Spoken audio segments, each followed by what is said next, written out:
Welcome to the 2019 NCAA Men's Lacrosse Rules and Officiating video. This video was created to prepare and educate the NCAA lacrosse community for the upcoming season. Please note that this video is intended to be educational, and the use of video footage is in no way intended to embarrass any team or official. To set the agenda for this presentation, we'll cover several important aspects of the game. We'll also discuss the committee's points of emphasis and the current status of the game. Points of emphasis. The committee has addressed the following items as the points of emphasis for the 2019 and 2020 season. In this video, we will address some of these points of emphasis through examples, beginning with team conduct and decorum during the pregame and postgame. Head coach pregame meeting. The head coach is required to meet with officials 30 minutes before the scheduled start of the game, Rule 2-7. Team conduct and decorum pregame and postgame. Player behavior during pregame warm-ups is a concern in some cases. The committee has established a 5-yard buffer on either side of the midline as a neutral area during pregame. Coaches are asked to monitor and discuss sportsmanship issues with their teams. The image of the sport is at risk. Post-game, coaches shall be cognizant of teams crossing at the end of the game, a situation which can create issues. Players from both teams are too close to the sidelines. All players are to be located in their designated team bench areas. There is no exit from the field of play for players or officials should the action move toward the sidelines. Coaches are reminded to have their players in their respective team areas, and officials have been instructed to enforce this rule. Substitution box procedures. With the rules changed, the box itself is 10 yards wide. A coach and imminent substitution area is established between the substitution box and the team area. This area is only for coaching and for players who are about to substitute. Imminent substitution occurs when the exiting player is within 10 yards of the substitution box. The exiting player has the right of way. Face-offs. Clamping is allowed on the initial move only. Anything more is withholding the ball from play. The overriding principle is for both players to play the ball. The use of the helmet during the face-off is a serious concern. The game officials will be asked to determine any potential violation when helmet-to-helmet contact occurs. Major rules changes for 2019. The following section discusses the major rules changes for the 2019 and 2020 seasons. 80-second all-possession shot clock. Starting with the 2019 season, an 80-second visible shot clock is required for use in all games and starts upon either team gaining possession.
In this example, you will notice that the shot clock does not reset.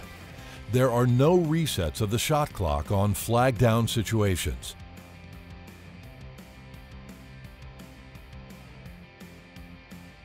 Advancing the ball into the offensive half of the field. With the new shot clock rules, the team in white gains possession and the 80-second shot clock starts. The team in possession can move the ball anywhere on the field during the first 20 seconds. However, when the shot clock reaches 60 seconds, the ball must be in white's possession in the offensive half of the field. In this example, the offensive team does not have possession of the ball in their offensive half of the field once the shot clock reaches the 60-second mark. This is an example of a failure to advance the ball. This is another example of team possession transferring into offensive and defensive halves of the field before the shot clock reaches 60 seconds. Over and back. On this play, the team in white obtains possession and has until the shot clock reaches 60 seconds to move the ball into their offensive half of the field while in possession. Should the ball return to number 2 in white while still in the defensive half, an over and back violation has occurred. Should the ball return to number 2 in the offensive half of the field, play continues. This is a classic definition of an over and back violation. The ball enters the defensive half of the field after the shot clock reaches 60 seconds. This is a restart for white and a new 80-second shot clock begins. New rules, plays around the crease. Overview.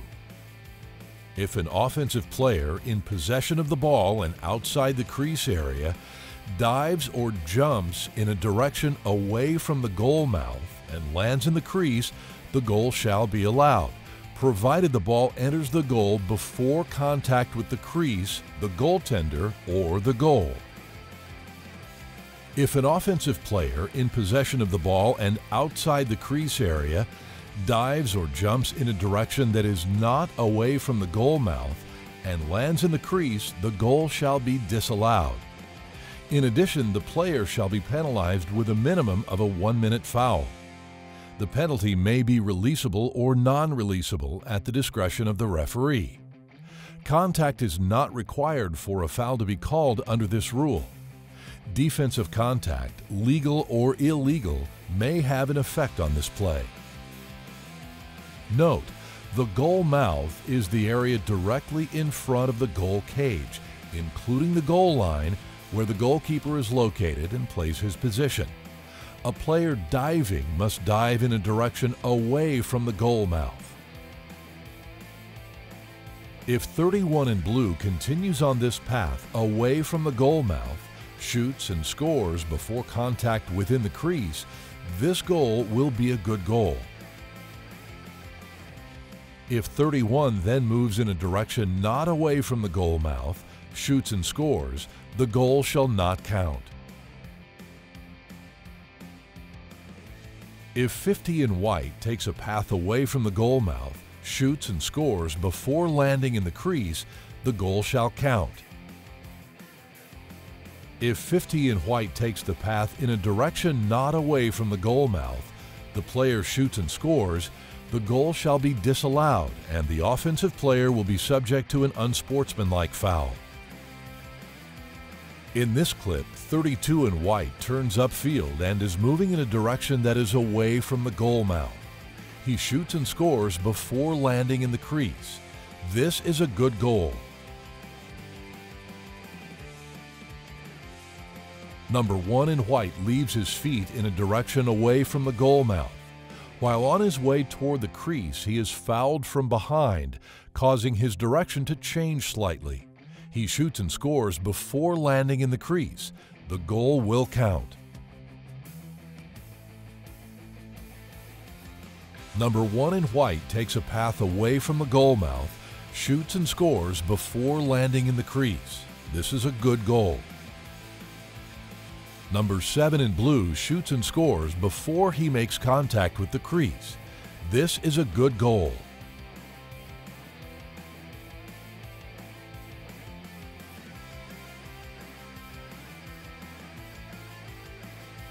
These next two examples are legal goals with the rules starting in 2019.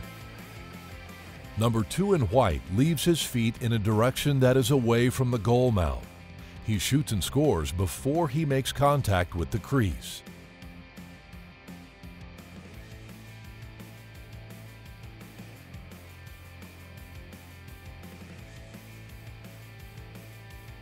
Number 24 in red dives in a direction away from the goal mouth. He shoots and scores before he makes contact with the crease.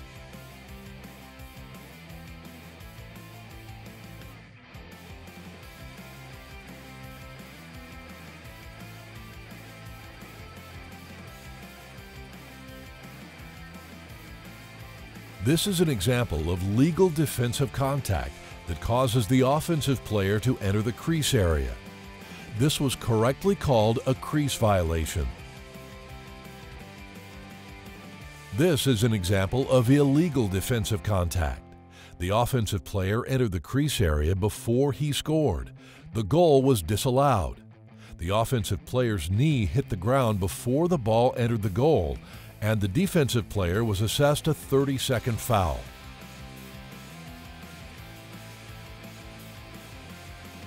Personal fouls.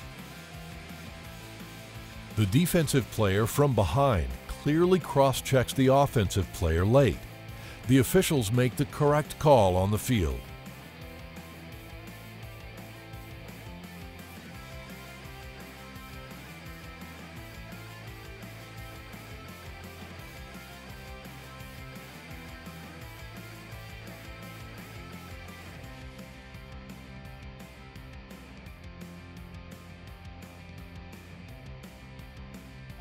Wait, number six, illegal body check from behind, 1 minute.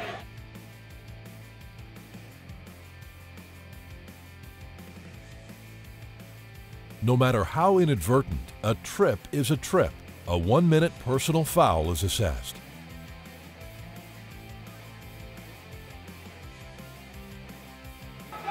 White, 2, 1, trip, 1 minute.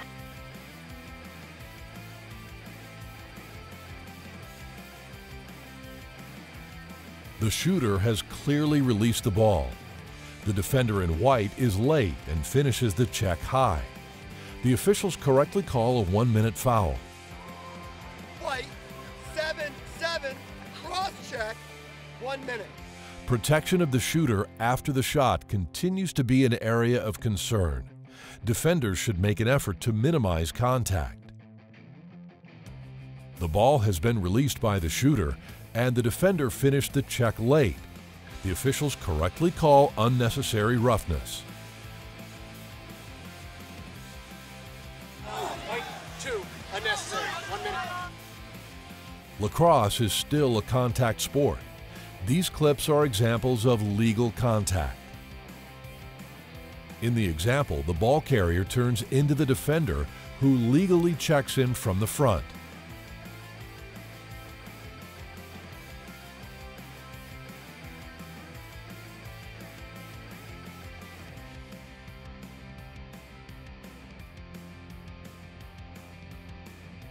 Number 6 in white makes legal contact from the side. However, number 17 in white takes several uncontrolled slashes toward the player on the ground.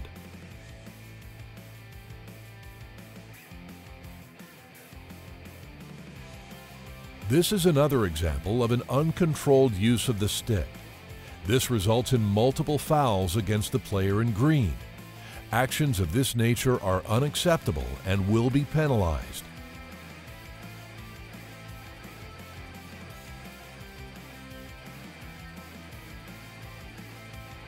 Offensive screening and picks. Motionless offensive screening is legal. In establishing and maintaining legal screening tactics, the screener shall stay within his vertical plane with a stance in which the inside of the screener's feet is no wider than shoulder width apart, and shall not lean into the path of an opponent or extend his hips into that path even though the feet are stationary. Also, the screener shall not be required to face in any particular direction at any time. The following plays are examples of legal screens by the offense that are played legally by the defense.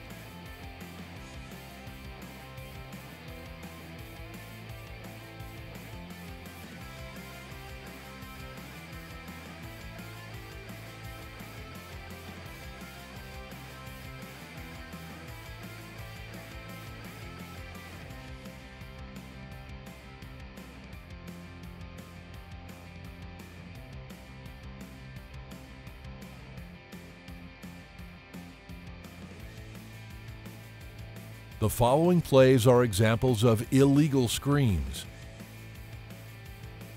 The player in blue sets a screen with his feet too wide.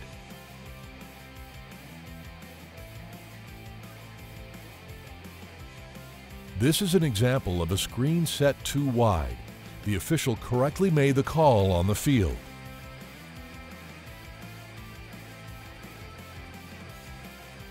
Number 7 in blue is still moving as contact is made with the defense.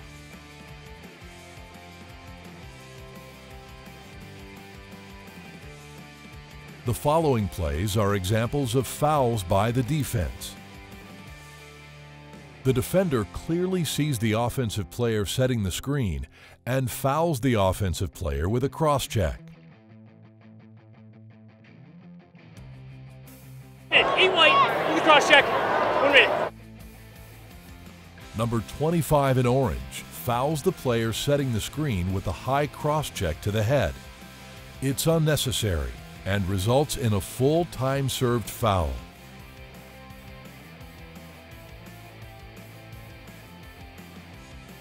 Warding. Warding off is the use of the free hand or arm to hold, push, or control the direction of the movement of the cross or the body of the opponent. With 2 hands on the stick, warding off cannot be called. The following examples are all situations where no warding off takes place because the offensive player has 2 hands on his cross.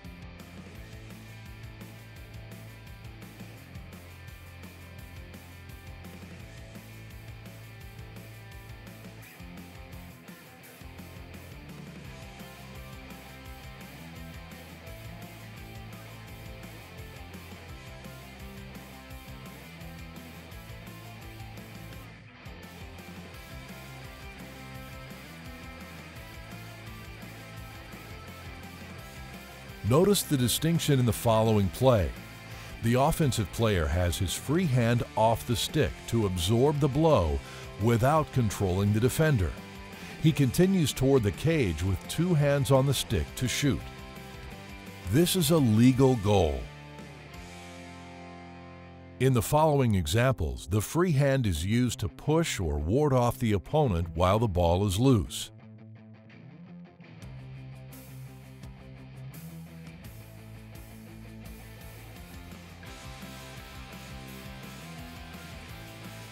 These 2 clips show a player in possession using his free hand to illegally ward off the opponent. Face-offs.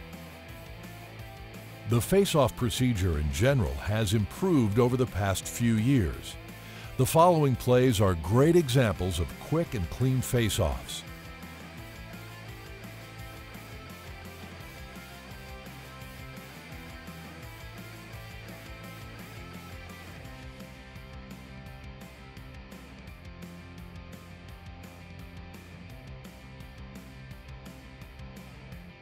The Rules Committee still has concerns with long stalemates. A player may not trap the ball with his cross longer than it's necessary for him to control the ball and pick it up in one continuous motion. A player may not withhold the ball in any other manner.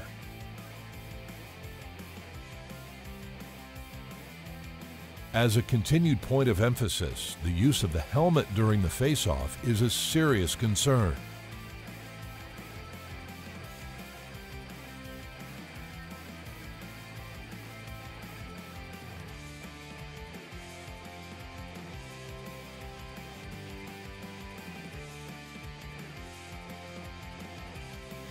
Previously, the Rules Committee addressed the hook on the forearm and elbow as an illegal tactic. These are dangerous maneuvers. In this play, the player in blue hooks the forearm and elbow of the player in white.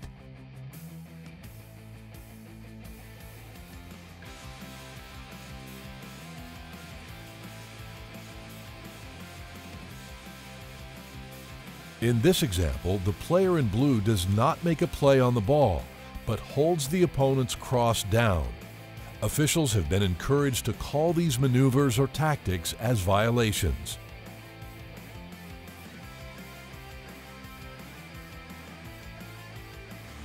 Thank you for reviewing this video. Good luck on a successful season.